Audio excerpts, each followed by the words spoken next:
Hello and welcome to another episode of Earth911's Sustainability in Your Ear. I'm Mitch Ratcliffe and we're back with another innovator interview. In fact, we're having multiple innovators today. Reinventing supply chains to reduce waste as well as make use of previously ignored or undervalued resources is critical to achieving widespread sustainability. And today, we're talking with the founders of Cambium Carbon, which includes CEO Ben-Christensen and CFO Marisa-Repka. The company is reinventing the lumber supply chain by salvaging wood from the 36 million trees that fall each year in American cities. Currently, most of those fallen trees are mulched, burned, or landfilled, all of which contributes to global warming. In fact, my mother's house had a tree fall through the roof the other day in a big windstorm. Another factor to consider when you think about climate change. And all of that got mulched and sent to the landfill. It's not helping anybody. The Cambium Carbon social enterprise has organized an alternative, thoroughly tracked wood supply chain for designers, architects, and builders while helping to preserve local sawmills and the jobs they provide through a program they call Carbon Smart Wood. That wood is sourced from those downed trees, and it's referred to, by the way, as urban wood. It can be used in furniture and buildings in place of trees from clear-cutting operations. Cambium Carbon also dedicates 15% of their revenue to plant new trees and provide urban green cover. It's an inspiring story that earned Cambium a 2021 JMK Innovation Prize from the J.M. Kaplan Foundation, which recognizes innovators in social justice, environmental, and heritage conservation. 10 of 2,800 organizations that entered were selected. So they're in pretty elite company in the sustainable economy. Let's find out why. And by the way, you can find out more about Cambium Carbon at Cambium Carbon. That's CAMBIUMCARBON, all one word.com. Welcome to the show, Ben and Marisa. How are you? Thanks so much for having us. We're really excited to be here. Well, you guys have an interesting story. Yeah, we do. Now, the company's working on several different projects that collectively redesign the way we think about sourcing and using wood. Can you first just tell us what got you to thinking about this and how did you get the company started? Yeah. So really this journey started a long time ago. So I grew up in a teeny tiny town in New Mexico, and I watched, pests come in and kill a lot of our forest. And I watched that wood, go to waste. And I also was seeing our forest die. And so from a really young age, I felt really connected to addressing climate change. And the other important thing for me is my dad was a construction worker and a woodworker. And so I spent a lot of time with him in the shop, always connected to wood. I had no idea at the time where that would lead, but I knew I wanted to address climate change in as big a way possible. So went off to college, studied technical climate science, was focused on hydrogen fuel cells and a bunch of different components of that, and was really focused on how do we technically solve this problem. And then, realizing how much climate change is going to impact people, I started to bring in and really want to make sure that anything that I was contributing to in terms of solving the climate crisis was also really, really putting people first. And so with that sort of new ethos, I went into grad school at the Yale School of Forestry, which is where Marisa and I met. And there we were really studying how can we create scalable solutions, knowing the problems of climate change, and how can we create scalable solutions? And in particular, how can we create those people first scalable solutions? And so while working on some federal policy, we recognize this gap between large scale incoming investment in climate. So there's all this money that's going to get invested. And there's this big gap between local scalable solutions that can address and be really meaningful working with communities in the near term, and then also can really scale. So it can really be financially sustainable and grow in a bigger way. So from there, we started looking at urban forests and identified this problem of urban wood and realized there could be a really big catalytic solution there. So Marisa, how did Ben get you involved in this conversation? What started your engagement? Yeah, so Ben and I met in grad school, and I was really coming from a background in architecture and design and really passionate about how we build city systems. And I think was really excited about this opportunity to look at city scale sustainability solutions, and particularly in thinking about how we could create that self-sustaining loop to impact climate, and not just doing sustainability as something that feels good, but coming up with a real financially viable business model to help grow this. So you do several things. You have a wood buying service, which we would normally think of as a lumberyard, and it's completely distributed. It seems to be everywhere. And you have a selling service where individuals who do capture these trees, that cut them down or clean them up after they fall, can sell the wood. Do you emphasize hyperlocal solutions, or is this wood shipped nationwide at this point? We work to source as hyperlocally as possible. One of our core values at Cambium is unequivocally good. So we want all of our products and our business to be net beneficial for people and the planet. And we know that transportation emissions are a huge source of emissions for traditional wood products. It's a bulky, heavy material. And historically, we see that going back and forth across the world, with logs harvested in the Southeast, shipped to Asia for primary processing, then coming back to the US for secondary manufacturing, sale, and distribution. So ultimately, we're building towards having source material co-located with a processor and co-located with an end market. To get there, we need to have critical mass on our marketplace. And so in order to sell Philadelphia wood to a Philadelphia customer, you need both the clear and consistent wood waste stream, but also those processors in that market all in one place. So the more that we can expand the network of both buyers and processors in our system, the more that we can be hyperlocal in sourcing. So tell us a little about your customers. What can they make with this kind of wood? Because when we think about downed wood, we think about scrap, but this can be very fine wood. And what kinds of buyers are they? Can they be everybody from an architect down to an individual carpenter who's interested in making something? Yeah, it's a great question. And I think the most important sort of cross-cutting variable there is order. Like, what stage can we be in as a company when we're thinking about really leveling up and addressing this problem at scale? Right now, what we can really produce with this wood is the high end of it can be used for most solid wood products. So it's hardwood primarily, and it can be used for most solid wood. As we think about growing and scaling and really addressing this problem, we want to be using a lot more of that biomass, not just the highest and best stuff, but also thinking about using a lot of those mid-tier and lower uses. That's how we drive really change in a bigger way. So who can actually use this? We're focused initially on large wood products buyers. So folks who are buying a lot of the wood, because that's how we can really catalyze this system. So if you have somebody who's buying a really large volume of this, they're able to really impact the supply side in a much bigger way. And so that's why we've set up our model that way, because they can help that scale, they can build in consistency, and they're recurring buyers. Longer term, for folks who are interested, a lot of individual carpenters, woodworkers, anybody who is excited about working with wood can start using Carbon Smart wood as well. And that's how, we really need both sides of this in order to address it. So what's the customer experience like? I need some wood. What happens when I engage with you? Yeah, absolutely. So we work with, a number of different large wood products buyers. And the big thing is we want to make sure that this wood is used right. So as I was saying, it's mostly solid wood. It's not used for structural. And when you're using urban wood, you have to make sure that it's processed correctly. So you have to understand how it's dried. You have to make sure that it's really cut and processed in the right way. And so we work really directly with our clients to understand what their needs are and then how we can actually be producing at the volume and the scale to address it. The other thing that's interesting and really exciting about urban wood, and this is true anytime you're dealing with a waste stream, but you get different inputs, right? So we have different species than would normally be used. And that can be really awesome. And it leads to amazing, charismatic products that are really different and unique. It also is a challenge because oftentimes our buyers are unfamiliar with that, but you can really use these species for amazing things as well. Now, tell us about some of the more surprising providers of wood. The one that I noticed on the site that I thought was really intriguing is City Bench, and they're focused on telling the stories behind the trees the wood came from. Tell us about that.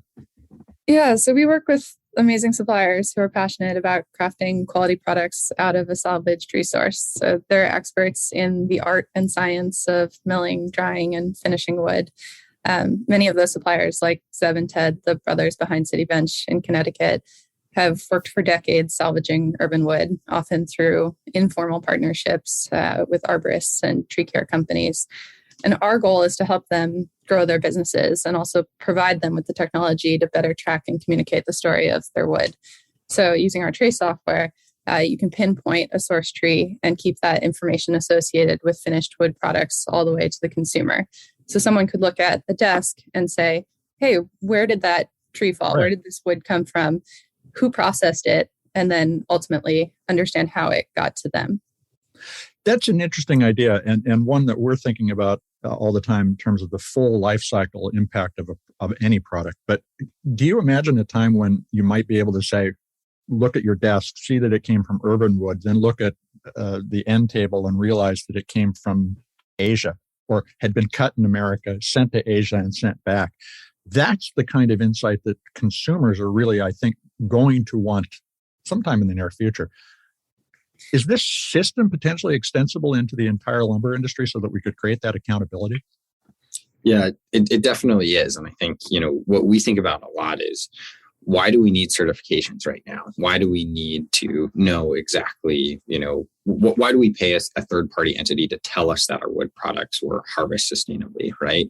Yeah. We do that because we don't actually know where they came from. We don't know where it was cut down. We don't know where the board that's in your table was processed. We don't know who it was processed by. And oftentimes it was done in an unethical or unsustainable way.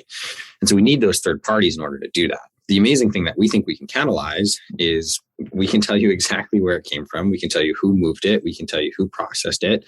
And we can pass all that information and that experience along to the consumer. And that's something that we're trying to really change is, again, we think about goods when they get to our door, but we don't think about how they're made, right? And providing that fidelity so you can look and you can see and you can get a 20-second video of Paul in the shop who's walking around showing you, hey, here's your table and process. And then you start thinking about oh, wow, this is where it was. And then you can see the tree that it was cut down, and really shifting that is really exciting. We do think that this can be something that's catalytic and scales across the industry as well. Well, I think it's really interesting that you call out and provide to the sellers of wood various logistics, marketing, and other solutions so that they can be better at not just transparency, but the storytelling that then makes the value of the wood perfectly clear. What's involved in becoming a supplier? Do you have a set of certification steps they have to go through? For us, we really work with a number of suppliers, and I think there are a few industry organizations that help kind of grow this network as a whole. So we're members of the Urban Wood Network, which is sort of our industry trade association. I think for us, we really are taking that role in quality control and quality assurance between the customer and the producer. So we really take a hands-on role in getting to know the suppliers that we're working with to understand the size of their operation, the types of orders that they can fulfill, and really just getting a sense of their experience and expertise in the craft. For us, we'll usually start with a small order. Like we think of doing products like cutting boards as the simplest way to trial a new supplier and to understand, okay, can they really provide the information about this material? Can they make something that's relatively consistent out of this waste stream? So that's largely the process of becoming a supplier is starting with the small orders before moving into larger purchasing. So let's talk about the potential impact of collecting and using urban wood. 36 million trees sounds like an awful lot of wood. How much of that wood is actually usable? And what's involved in actually tapping into that supply? How much do you have to grow your network in order for us to fully utilize 36 million trees worth of, or down trees worth of material? Sure. So for us, as Ben was alluding to before, we're really focused on the portion of the waste stream that's salvageable for high-end timber and lumber right now. That said, not all trees of that 36 million that fall are going to be usable for lumber. You need source trees that are mature enough that their trunks will be long enough and wide enough in diameter that you can run it through a sawmill. So we're really thinking about those larger, healthier trees that are coming out because of storms and development and other pressures, like emerald ash borer is a big one that we see that brings down a lot of otherwise healthy trees. So for us, we're focused on that portion of the waste stream. Ultimately, we want to have the capability to take all of that material and put it to its highest and best end use. So we're also looking at opportunities for production of biochar and bioenergy and other high value products from that lower value but higher volume side of the waste stream. We recently interviewed a company that does 3D wood printing using wood. Could you also take the remaining waste and have a hyperlocal wood printing operation that could further utilize this material? Yeah, I think there's a ton of opportunity. There's also folks that do insulation and other products from wood byproducts. So I think for us, we really want to get more and more of those secondary producers onto our platform and being able to match material within a local ecosystem. So understanding what's out there and what's coming in, how do we size the waste stream, and then how do we connect these different manufacturers with one another. I think having technology to grow the supply chain as a whole is what we see as the big opportunity to get more of that material upcycled to a better use. Now, you have a tracking system, the Trace platform, that connects customers to the story of the wood we were just talking about through QR codes. This idea seems really fitted for a lot of different circular markets. Do you see that platform itself starting to evolve to incorporate other materials over time? We do. And in long term, I think there is going to be a circular economy marketplace that really transforms and moves away from certification and helps us understand across all material types, across goods, where exactly they came from and are really driving that local solution. There's a number of other companies that are thinking about that in different materials. And we, are really, really focused on urban wood and wood first. Sure. And there's so much complexity there that there's a ton that we need to continue to figure out and work, collectively to really enable. And also the scale there is massive. We can grow really huge impact and, a big opportunity there.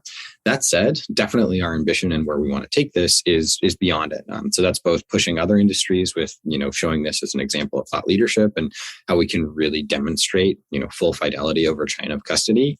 And then also by actually actively expanding into some new materials. And so there's some obvious synergistic ones that already fit sort of with our customers and with our supply chain. So a good example is metal, something that is used in a lot of furniture and furnishings, can be recycled locally in a lot of different cases, is not really being aggregated or thought of as a sustainable material. And so that's one that we look at as sort of the next step. That's a ways off though.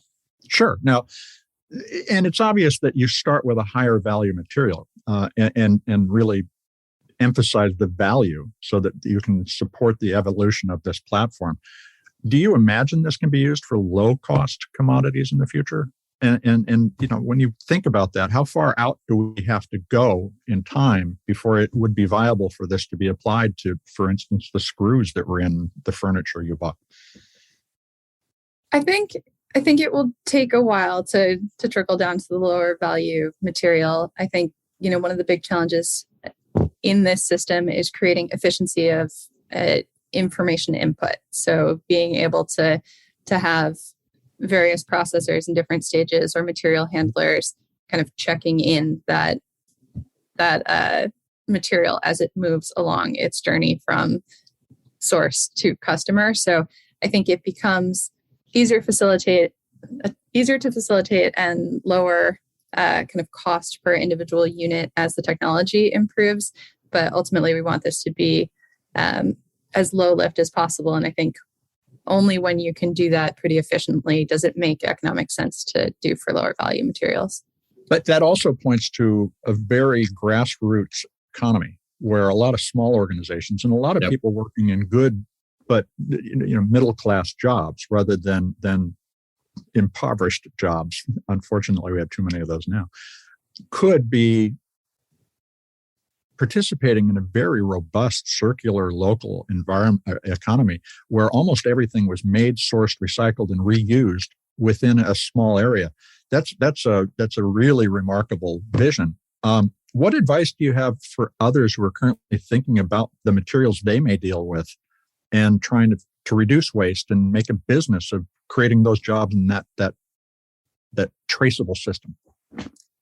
Yeah, I think it really starts with understanding your waste stream. So Ben and I spent a lot of time working to understand this problem and the current material flow of wood waste in cities. We received a grant from the Nature Conservancy in partnership with the Arbor Day Foundation that allowed us to do these in-depth case studies in 3 U.S. cities. And that allowed us to talk to key stakeholders and understand their pain points and the opportunities for efficiency gains and the barriers to changing the status quo. So I think starting with understanding the waste stream, then kind of aggregating and centralizing that waste. It's only efficient to process that material into a secondary product if you can get all of that aggregated at one point. really hard to do in small batches on a one-off basis. Sure. So centralization and aggregation is kind of the next step there. And then creating that local ecosystem of processors that are able to make a range of products from that material. It's kind of classic industrial ecology of having co-located operations that can use those resources really efficiently. And then finally, I think, developing strong markets. A lot of our business today is in making that demand side argument for sustainable materials and growing that demand from consumers and large purchasers and manufacturers of wood products, and having them care about this and wanting to have a more sustainable input into their supply chains. Now, you have how many sawmills involved today, and where do you anticipate being in, say, 2025 or 2030 in terms of reach across the country or around the world?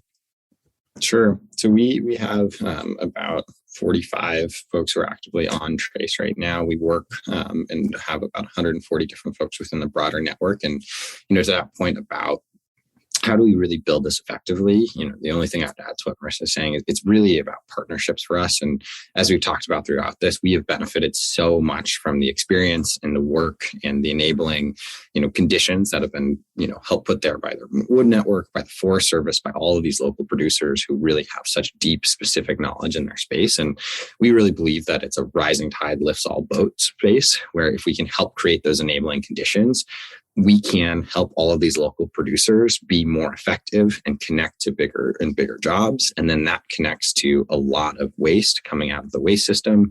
And all of that, as you're highlighting, is a really, really big and exciting green jobs opportunity where we can bring back manufacturing to our cities. And that's what gets us really excited. And to go back to where we started, right? It's a people first climate solution because we are really creating those jobs. We're focused on workforce development. We're focused on creating those local economies.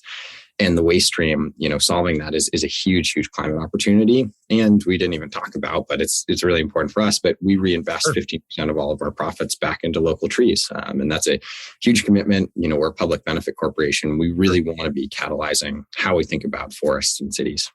Well, and that's an important point. This reforestation, we typically think of going back and filling in where clear cutting has happened, but we need to fill in green spaces in urban areas. Where are you doing that kind of planning right now?